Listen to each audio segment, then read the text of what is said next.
Everyone in the world knows Peking Opera, but even though I lived here for such a long time, I still have difficulties to appreciate it. Is this my fault?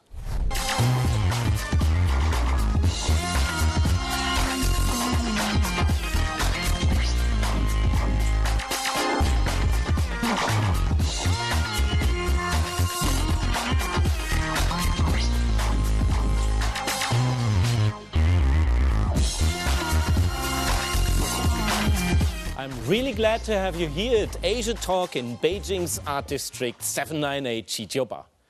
Peking Opera is the most well-known Chinese performance even US President Obama was treated to show during his visit, but it is not really well received outside China. What went wrong? A British Iranian knows the answer. He is the only foreigner who really knows how to perform Peking Opera. Welcome to the show, Ghaffar Pourazar.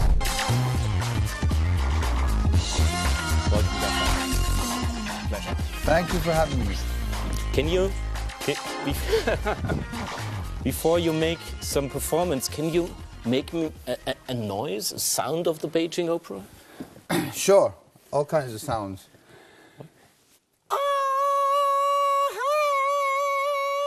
It sounds to me like something hurts. It does, doesn't it? Michael Jackson or a cat. But actually, that's a young man. Mm-hmm. So that's the voice of the young man is very screechy. And how's the voice of the old man? So the older man, it would be, hi! Any better? No, not really. Okay, well, it's a bit, the voice is changed depending on the role and the character. Mm-hmm. So why did you turn your life over to Beijing Opera? It's very unusual for a foreigner. Actually, a lot of foreigners really like Beijing Opera, but they find it really difficult to get into it. Mm-hmm. I came across it by chance, and because of my background in computer animation, in movement, and my interest in theater and dance, then I suddenly saw incredible performances. I just could not believe human beings could do those things. But why is it for foreigners so difficult to get into it? What's the problem? Why it's so closed up? It's not closed up. It's that rich. It is thousands of years of history, culture, performance, theatre, dance, all creme de la creme. That's what Beijing Opera is. So it's too complicated for the stupid Westerners? No, it just takes too long. For those who are patient enough or love it enough, there's always room to learn, yeah. You just started to explain how you got into Beijing Opera. You grew up in Iran, then you moved to England, you started in England. And did you see your first Peking Opera in London or where? Yes. I moved to England when I was 13. So I went to school, college and university, and I was working. At the age of 32, I was a teacher of computer animation and drama.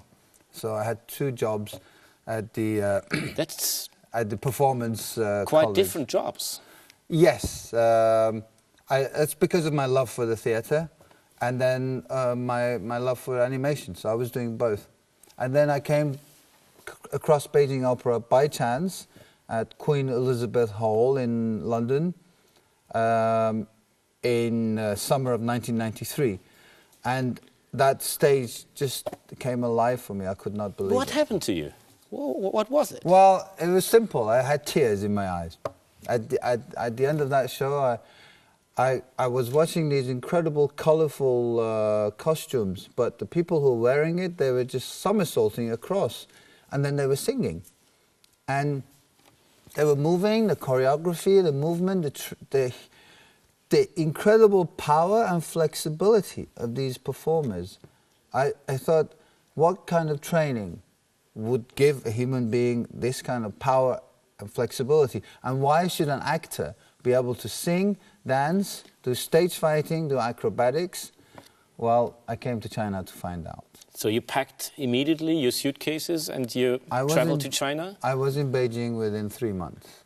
And then you went to Peking Opera School. Yes, actually the troupe that were in London, they helped me, they adopted me. I came here and I started training with them, and they enrolled me at the Beijing Opera School. And so, but you had to start from the beginning, so probably the other students were quite younger.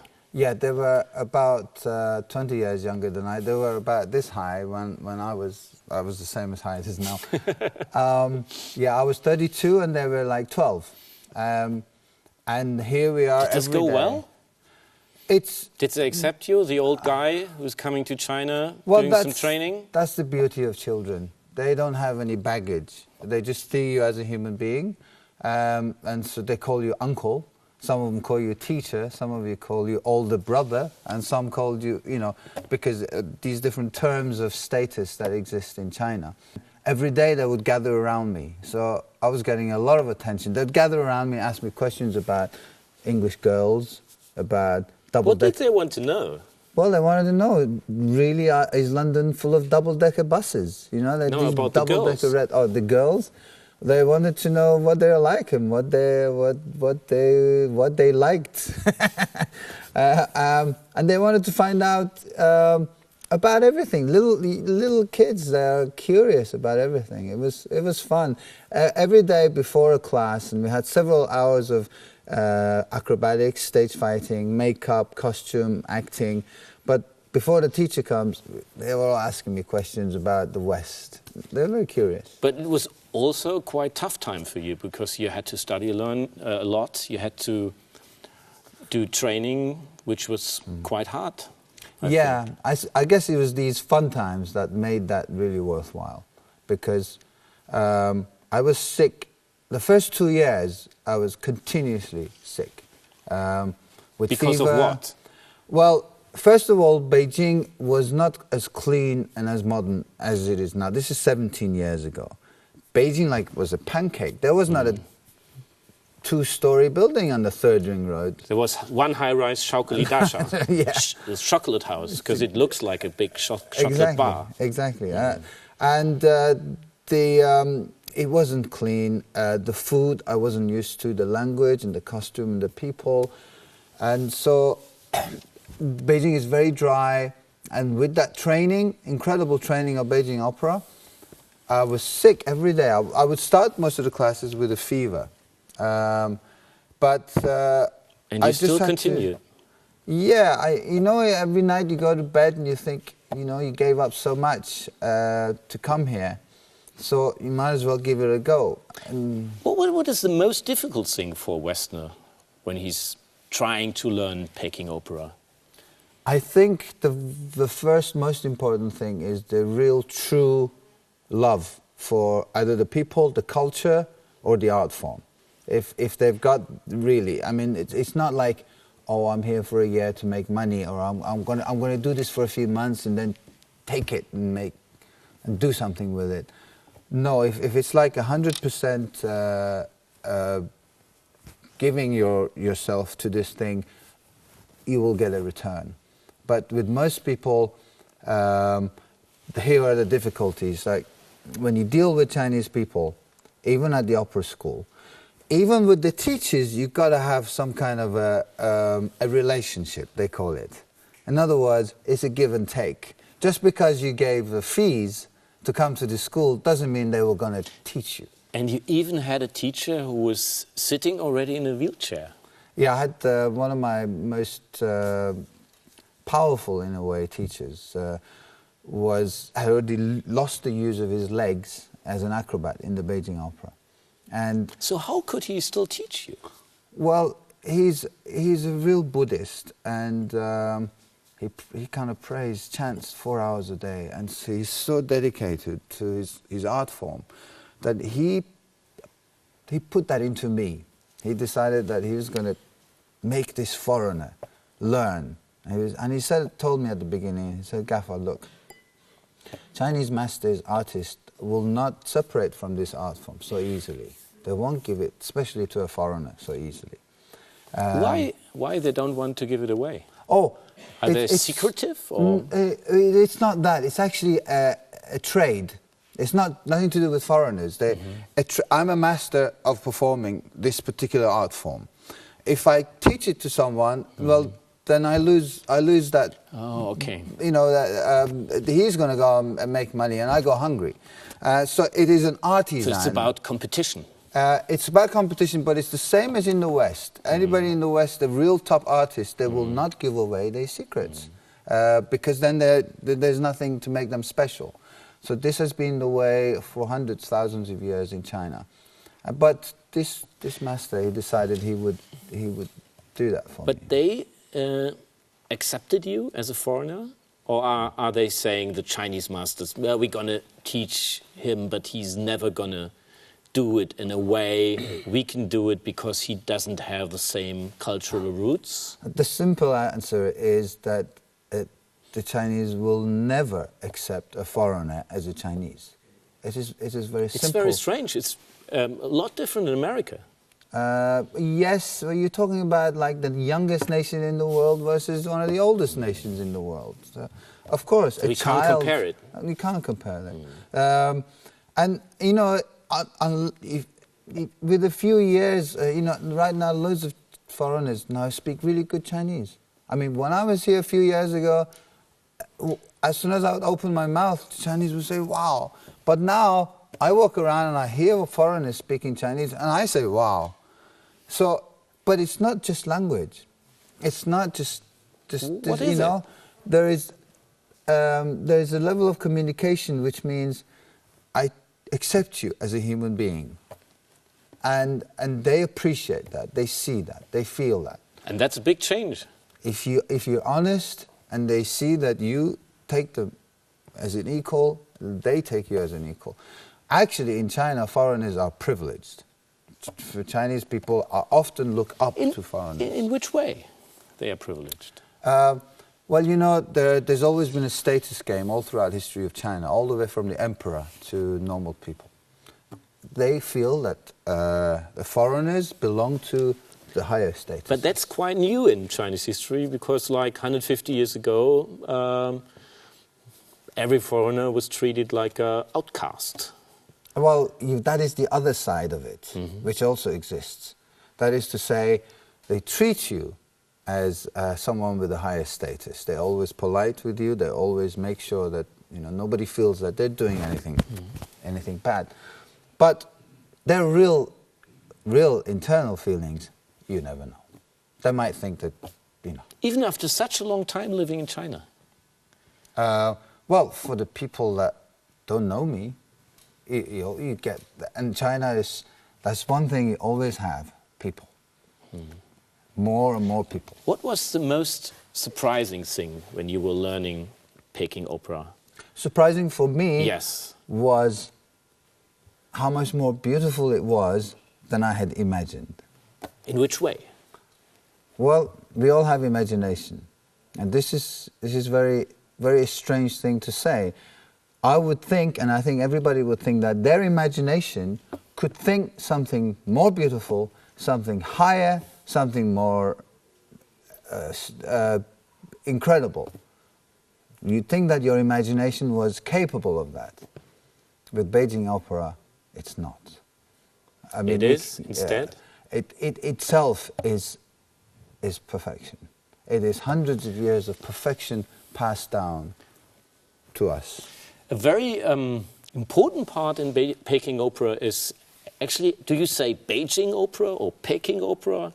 What is the right name for this performance? Because the earlier name people gave to Peking, foreign powers, foreign countries, to Beijing was Peking. Yes. So they called it Peking Opera. Now, more people call Beijing Beijing. Yes. So they call it Beijing Opera. Okay. Yeah. So both is right. Yeah, and actually, it is not the opera of Beijing. It is an opera that developed from the local operas around China in Beijing. It's the crème de la crème of Chinese traditional opera. A very important part in this Peking Opera is the face, the mask, and probably we can get your stuff to paint your face, and then we can see how it works. Yeah, I can try a little demonstration. Thanks a lot, Sonja. And we will now find out how it works if you paint your face. Well, you need brushes and you need oil. Paint. That looks very used already. Huh? Oh yeah, I take this everywhere. Yeah. And you need a little oil, basically so that you can open up the paint. Right. It's all a little bit too solid, and the oil helps it to... There's so many different faces. How thousands, does this work? Literally thousands. Yeah. It's like this. For example, there are several meanings. The designs and the colors, they all have meanings which belong to hundreds of years ago, thousands of years ago. Therefore, it's kind of quite difficult for a foreigner to come to China and think, oh, this character, the red and blue and yellow and black or whatever it is, and the designs signifies bravery, signifies honesty. And do the young Chinese still know this? No, the young don't either. In fact, so this performance, this art is disappearing. In a way, it is, because our masters who really inherited the art form, we're losing them as they get older and they pass away. The art form is embodied in them because it was passed to them from their masters. Could it be possible, at the other hand, that when China becomes more and more powerful, it will have the power to spread around certain cultural performance, cultural values? So it could be the case that probably in 10 years, Beijing Opera is going around the world. Okay, it's still too complicated. Huh? No, it's only possible with the art form that's left behind. Okay, if you go around Beijing, you get all these old gates, which have been destroyed, and so they're not there anymore. So what have you got to preserve? Right. It's exactly the same with the Beijing Opera. Out of thousands of plays, only several hundred are left. Out of several hundred, only a few dozen are going on the stage. So what are you going to preserve? A few dozen performances? The problem is, when those productions went onto stage... Is China developing too fast? Because it's different in Western countries. They're much more preserving their cultural heritage. Well, one thing that happened in China was the Cultural Revolution, which means there was 10 years of stopping the art form. And when you stop the art form for 10 years, that means the next whole generation misses out on it. And that's what happened to Beijing Opera, which was the first nail on the grave. The second nail on the grave was this incredible economy, the commercial economy that's developing, which means that people more care about making money than they do for culture. But people probably like having more money than keeping Peking Opera. Yes, but when you have a lot of money and you eat well, you sleep and drink well, then you start needing something. And that is when culture... What is it? Culture. And this is something, for example, the Americans are always trying to... Why are you not starting to paint? Now it's... Sure. So what are you doing now here?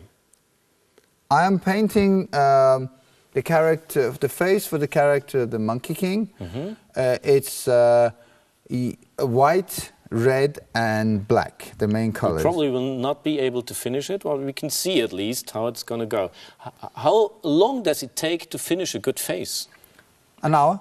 Okay, an hour. That's quite and a while. That's it doesn't include all the makeup and costumes. Is something else. The costuming and the hats and shoes and so on. It's a real package. It takes a couple of hours for a good face. And now, as you know how to perform Peking Opera, do you perform in a different way than Chinese are doing? No, then it wouldn't be Beijing Opera. But I do create some new productions for foreigners who don't understand Chinese. Some fusion Peking Opera. Yes, and the only reason for that is to make it accessible. I don't really intend to change it. I much prefer, I think the job at hand is preserving the old operas. Because creating new ones, it's like trying to create a new Tchaikovsky, new Bach, yes, new Mozart. That's not really Nothing will working. ever be. Nothing will ever be Mozart. Nothing will ever be Tchaikovsky. I mean, you try. So one thing that they must do is preserve it.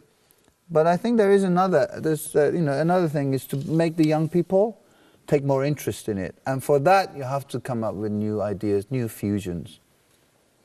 So it is a work which is never finished, actually.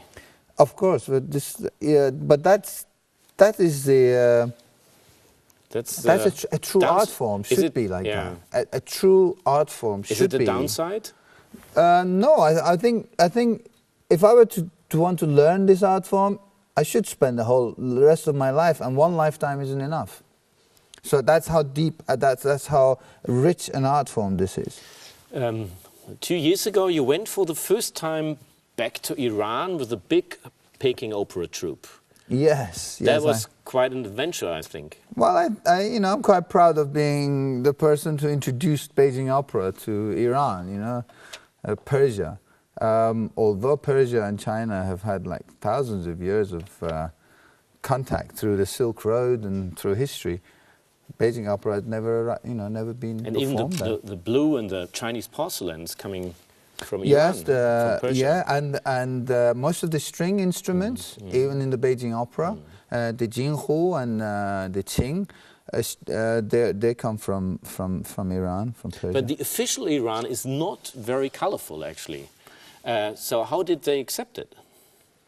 The Iranians, it's also an ancient culture with incredible art and culture.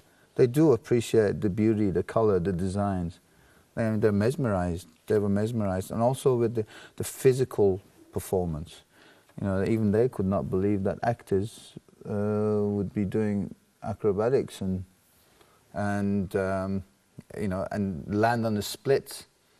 This is the whole thing. If Mr. Pavarotti wanted to call himself an opera performer in China, he would have to do a double back somersault from this table, land on the splits, and then start singing. That would be a nice show if he would do it. I think so. I think.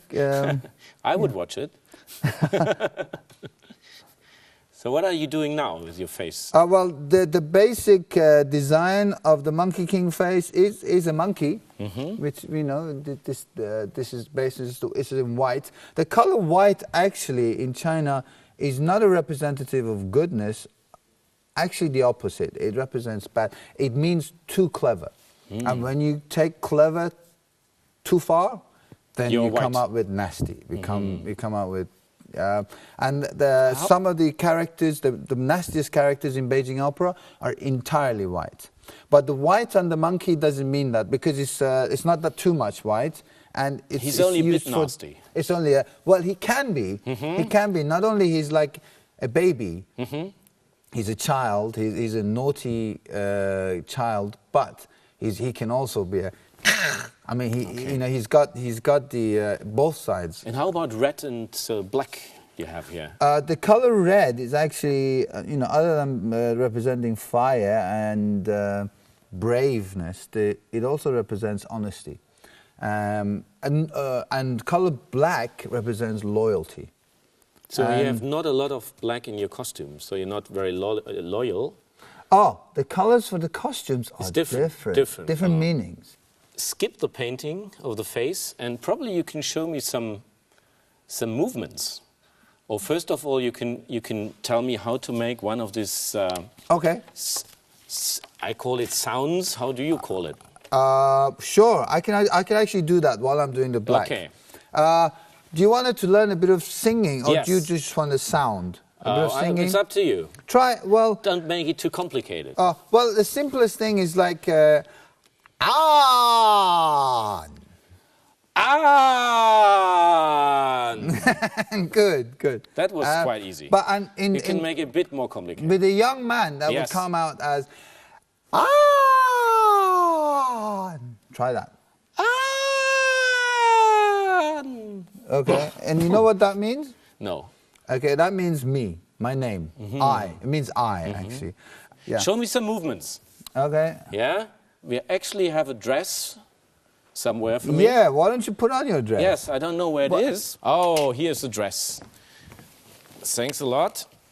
I will put it on. And you're coming. Okay. So, what should we do now? Let's just do a movement first. Yes. Because, okay. No, it was like probably... Oh, you want to fight? Okay. A fight is much Try better. a fight. Okay, one, two, three. But hold them. So like this? Okay, yeah. Okay. Hold them, and then 1, 2, 3. 1, 2, 3. And then hit me as you go around. Like good. This, and then... And then, yeah. Oops. Yeah. Yeah, that works okay. good. Yeah. Once more. One more time? Yes, okay. one more time. I'll go. 1, 2, 3. Start with the left. Yes? Yeah. Okay. 1, 2, 3. 1, 2, 3. Hit me as you go round. 1. And then round. Okay. And that's a very good point to end the show. Thank you very much. You're welcome. That you have been here. And don't forget, as the Chinese are saying, 慢走, walk slowly. So now